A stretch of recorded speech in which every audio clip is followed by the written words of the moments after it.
everybody, Amber here, welcome back to my channel.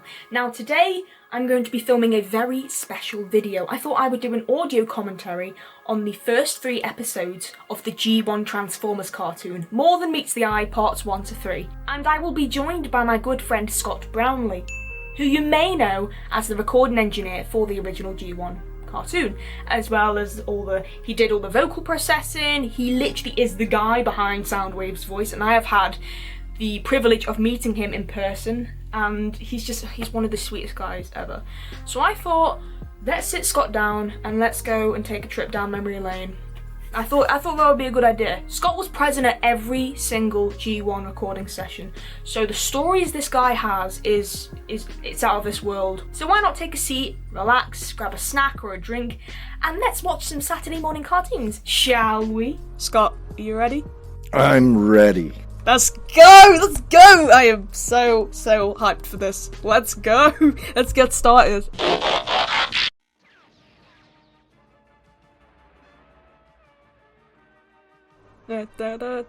Too early, sorry. How does this, like, sort of make you feel exactly? Well, I mean, like, in the sense of, not like nostalgia, but like, you worked on this show and you know, yeah. And you were there. It is such a fun trip back in time to so many things. All the things that we were doing at Marvel at the time were so much fun and so intense. Yeah, definitely. So it brings all that right back, and all the relationships with so many great actors, great people. Definitely. Can you remember what happened in the first ever recording session, or is it like, you know? That was a long time ago, but a couple of things that I will say.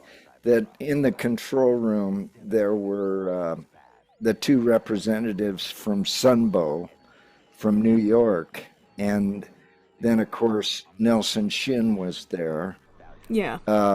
And I can't remember for sure who else was there, but that it was a pretty crowded control room for the first couple.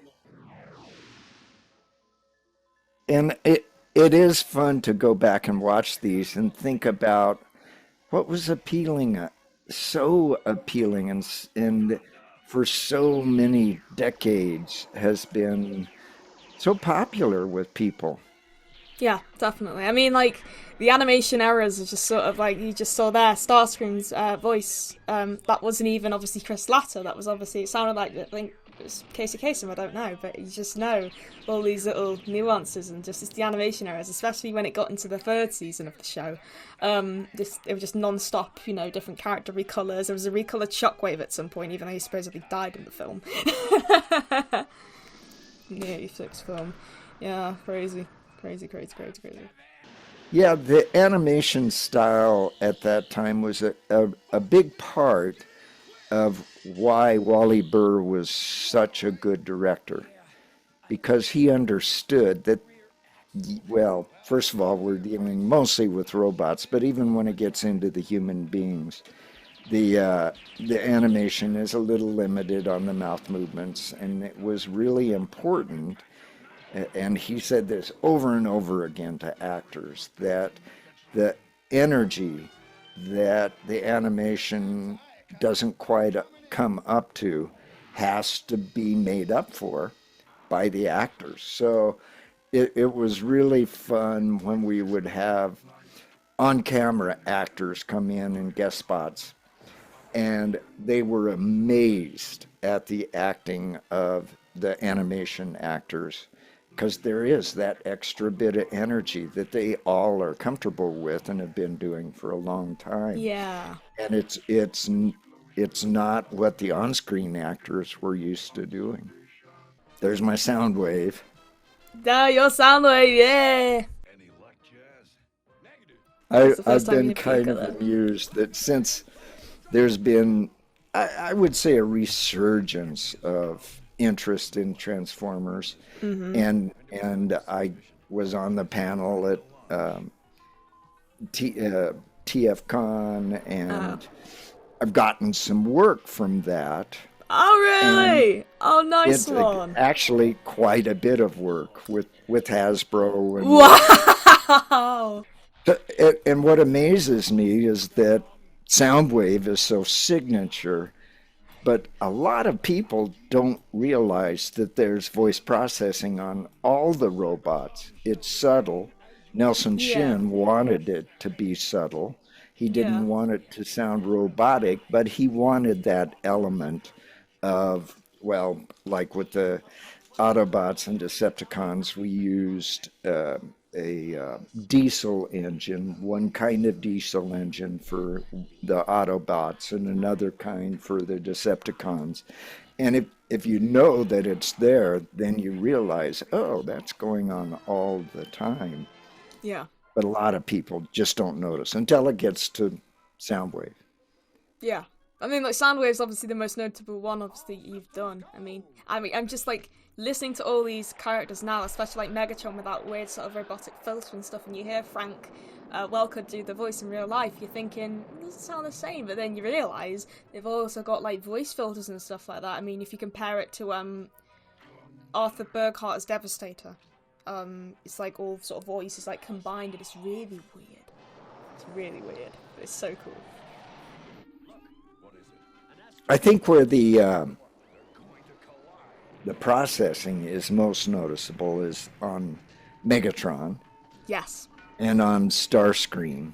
Those Yes, two yes. characters, and actually Starscream, there was a jet engine in the processing for Starscream. It's so fun watching this. Get out of the way!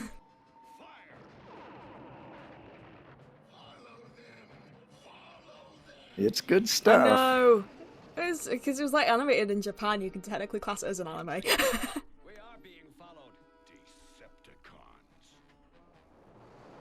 Decepticons. I cannot do the Dr. Claw voice to save me. You what? Can't do the Dr. Claw voice to save me. No, I don't think so. I can't. It's just no. There's no getting down in that Barry White sort of voice.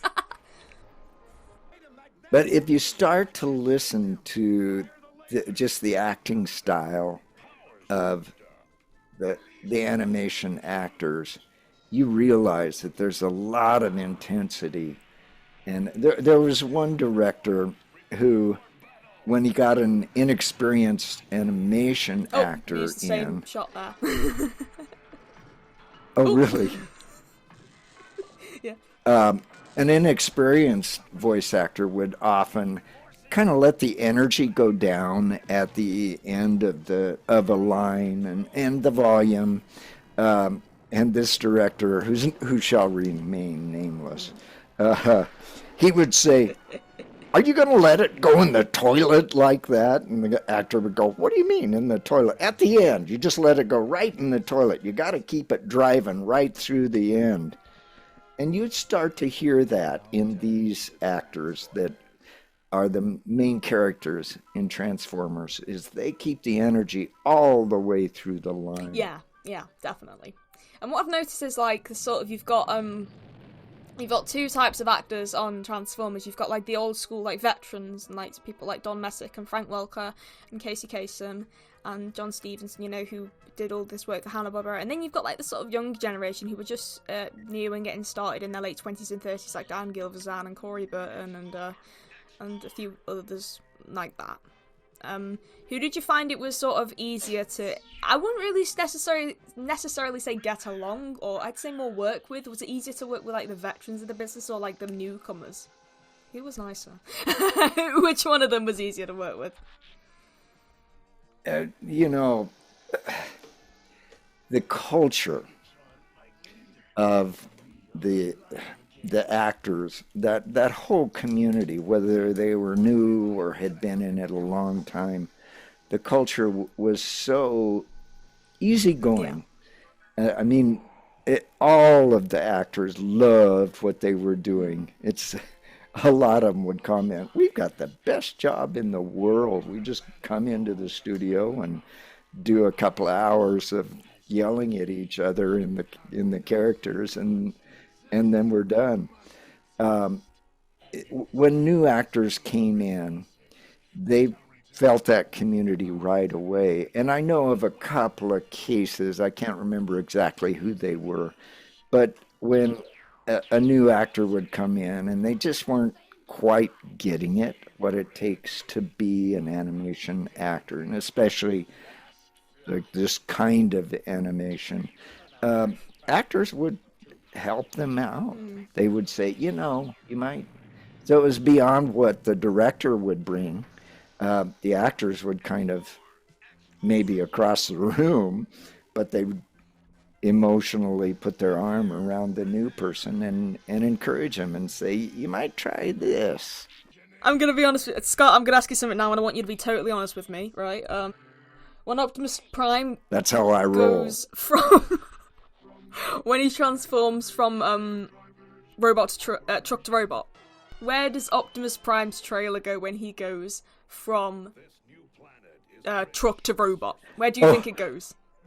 Where does this trailer go? That's very funny. That's such a good question. It just drives our view. I don't get it. Right. Have you seen the Roboson robot Yes. of Optimus Prime? Yeah, the one that comes with the trailer and as well as a little roller. Right, and I haven't watched Optimus Prime, but where does this trailer go with the transformation on the Roboson robot? I don't know, actually. I mean, I don't own one myself. I don't know who would be best to answer that. Rumble has always been one of my favourite characters. I don't know why. When I met Frank Welker, I was like, can you do the Rumble voice for me, please? He's like, oh yeah, Megatron, you know. Yeah. If I do the voice for him, I'm gonna do it for everyone. I'm like, wow. I'm just gonna swallow up and cry right here. Well, another thing, just watching these, nowadays, and I'll speak about it from my perspective, the audio Yes. production values aren't what we're used to hearing nowadays. Yeah. The post-production on these is somewhat sparse, and that's not to be negative at all, because most of Mr. and Mrs. America wouldn't notice that. But in today's terms, the audio post-production would be a lot more comprehensive. Yeah. So it's fun watching this, and it still works. Yeah. I mean, it's not Saturday, it's Friday, but still, you know, it's Friday evening, Saturday morning, you know, it's just, yeah, do whatever you want. Were you involved in the casting process for any of the characters? Sorry, I might have said that a bit too fast. Well, actually, yes. Oh, okay. Okay. We all the auditions were done in studio. So, although mostly it was Wally and Nelson who are making the decisions, the rest of us in the control room, a couple of, and there were also Sunbow. What's the name of that father and son duo that worked on this from Sunbow? Oh man, I'm blanking on that now. I'm gonna look it up on my phone. Yeah, I've lost it for a minute, but they were very vocal. But it was kind of unbeknownst to the actor. There was a lot of discussion in the control room about this and that, and even though, of course, we didn't make any kind of final decisions, we felt like we could make some opinions. Yeah. I genuinely thought we were at the end. I was just looking at my phone and we're like, oh yeah, we're just gonna cut to a hound falling down. Oh yeah, he's fine. No, he's fine. He's not dead. I was just looking at my phone trying to find this father and son duo. I can't find it. I'm seeing names and I'm trying to see like names of like people with the same middle name. I can't see. Can you transform? No. They'll be on the credits at the end. Oh right, okay, yeah. Well, I mean, it's like we're 15 minutes in. Well, I'll check it out at the end. The other thing that I was kind of surprised about in going back and listening to these is the music. Yes. The music for these, it's really great. It's heavily orchestrated, so it's high production value for the music. And the also the theme. It's interesting listening to the theme song because musically it's very complex. They use mixed meter in the music, which means instead of it all being just 4/4 meter all the way through, Yeah. it changes up meter, Yeah. and that it's one of those things that has to be handled very carefully, or people will kind of hiccup in their listening when there are those changes in meters. Yeah. But that's very signature for the theme song. Oh yes, my favourite characters, Worker 1 and Worker 2. It's like these little incidental characters, would just appear. Ravage! Oh my goodness, sorry, I was like, Ravage jump scare. I just love all of Soundwave's cassettes. They're just all, oh man, I just love all of them. They're so cute. Yeah, everybody talks about Soundwave. Just reminds me of the little laser beak. And one of the things, just from a technical point of view, for the voice processing that I did, because different characters got different processing, the Autobots and Decepticons, mostly each of those groups got their own kinds of processing, but then Starscream had that processing, and Soundwave, of course. And I think Bumblebee got something different. I can't remember. But it was kind of fun in that at that time we recorded directly to quarter-inch tape. And that meant that there couldn't be any overlap in the actors delivering their lines because it had to be editable. And then there was a production assistant who would take notes of which lines were the select takes. And then our job was to cut out the outtakes and the stuff in between. Yeah. But then we'd have to go a step further and separate the characters into the kinds of processing that they would be doing. Yeah. So we had a reel of Decepticons and a reel of Autobots and a reel of Starscreams and of course a reel of Soundwave. With the Decepticons and Autobots, they got kind of processed in a stream. So once we got the processing set, then we'd play the whole quarter-inch of all of their lines, of like the Autobot lines, through that was kind of violent, wasn't it, for a kid's show? Yeah, it's like just whole throttling someone, he just shoves someone into the sea. Yeah, perfectly fine. Yeah, perfectly fine. Just gonna get past the senses. Absolutely perfect, Remind me to tell you a story about the violence in Transformers. Yes. When we next meet. But that's why the processing on those groups is kind of, it changes with the voice. Yeah. And of course that's part of the processing is the diesel engine that we had behind the Autobots, for instance. It was being pitch regulated by the pitch inflection of the original actor. So it didn't sound too roboty. Nelson Shin didn't want it to sound too roboty. But Soundwave was different in that it couldn't be automatic because it had just a few notes. Otherwise, it would sound sing-song. Yeah, because you said that you used an organ to sort of bring Soundwave to make his process. Yeah, it would be silly. So each of Soundwave's lines had to be performed individually. Oh, laser beak. Look how tiny he is compared to Optimus.